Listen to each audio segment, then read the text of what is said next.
that the state had previously alleged that they were relying upon, which was 41 B 200. Which case law specifically? No, they didn't mention any case law, but I'll get to the case Okay. law. But I was just saying that the state referred to 41 B 200. Sure, the Slayer statute. The Slayer statute, which says it has to be a convicted killer. But the case law that we are referring to is the Sears v. Lerner case. Let me get you the site. Okay. That's 120 Nevada 930 2004. In that case, it was a discussion in regards to the statute NRS 217.007. That statute was found to be over-inclusive. Can I get that site again? Did you say Yes. 120 Nevada 930? 930 2004. Nothing comes up. Nevadans for Nevada versus Beers? It's the only thing that's Sears v. Lerner. Sears is SERES versus Lerner. I could double check the site. Okay.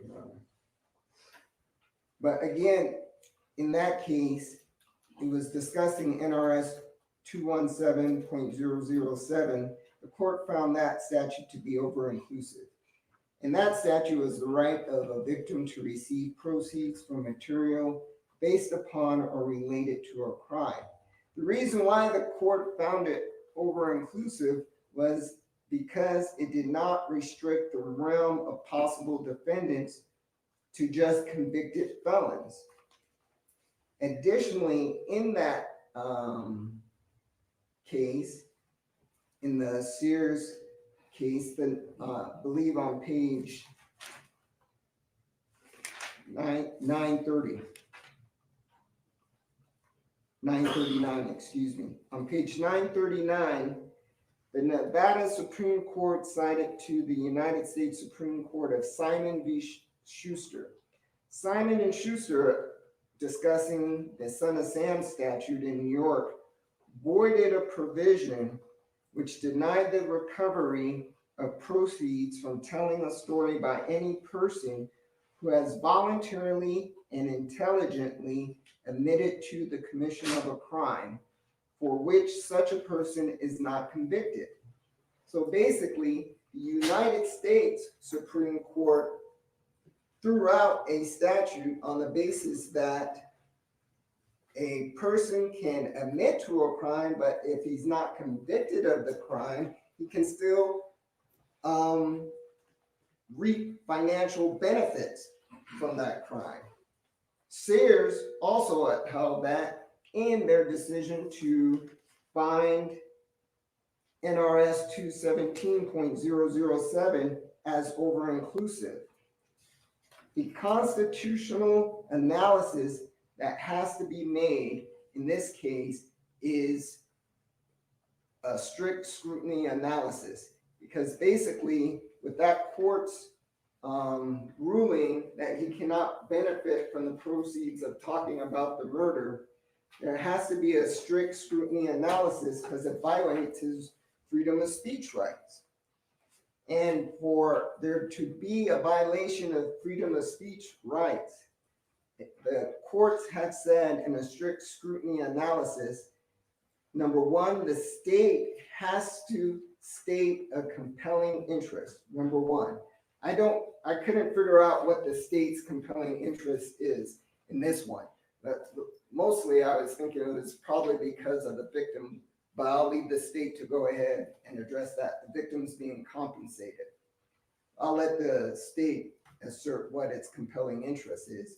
But then after it asserts it, we have to see if the court's ruling order is narrowly tailored to go ahead and affect that outcome.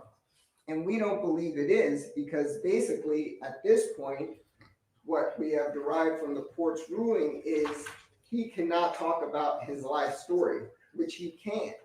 The only victim, because Mr. Shakur has no living heirs at this point. So to analogize this to another constitutional right, for example, freedom to associate.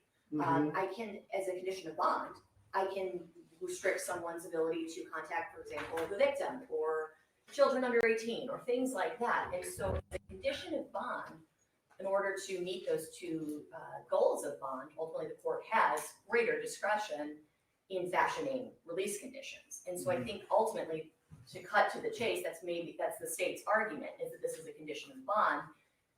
And the argument that they have is that this is a condition of bond similar to that. And so it's not a situation where, a family member or somebody is posting the bond to ensure the safety of the community, or to ensure that he comes back. And so really the conditions of bond are not met, or the ultimate goals of bond are not met by Mr. Jones posting this one. Right.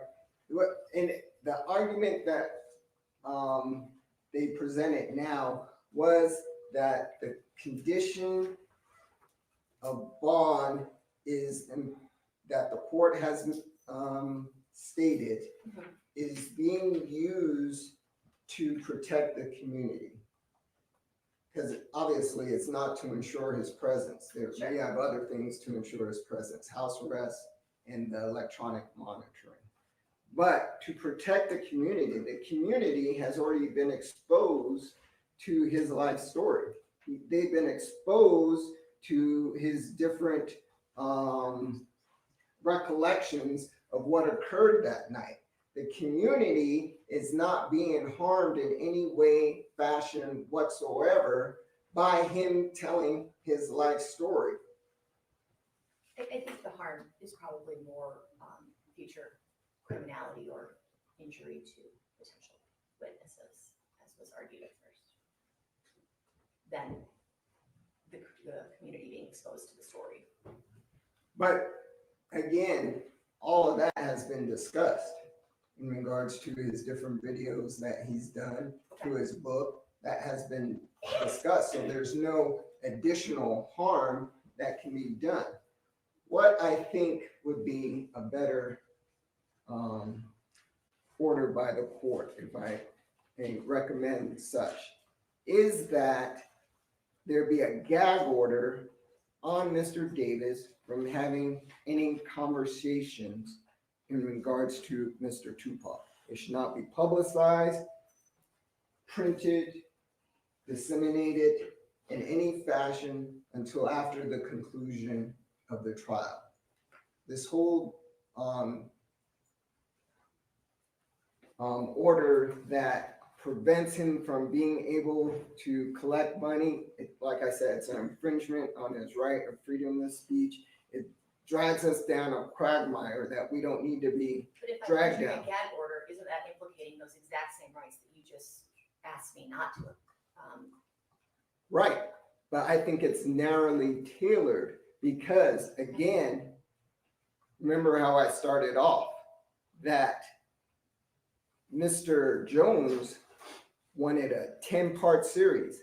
That 10-part series, I would imagine one of the episodes in that 10-part series would include the Shakur slaying, but there's many other things and interesting life events, crime stories, etc., that Mr. Davis can discuss. And so, do you see the distinction, Your Honor? The life story and just discussion in regards to Tupac Shakur. I mean,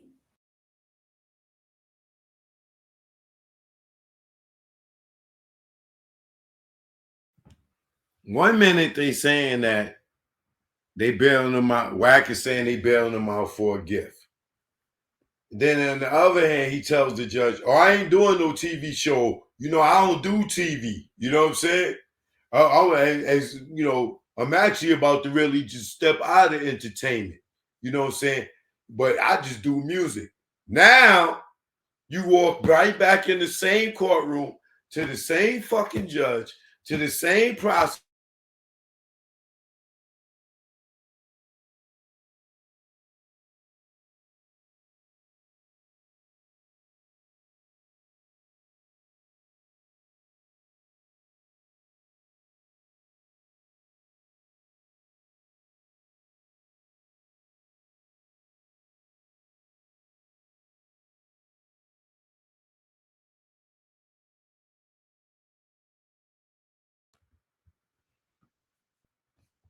Like, which one is it, nigga? Is it Uchi Wally or what you call it? Black Girl Lost.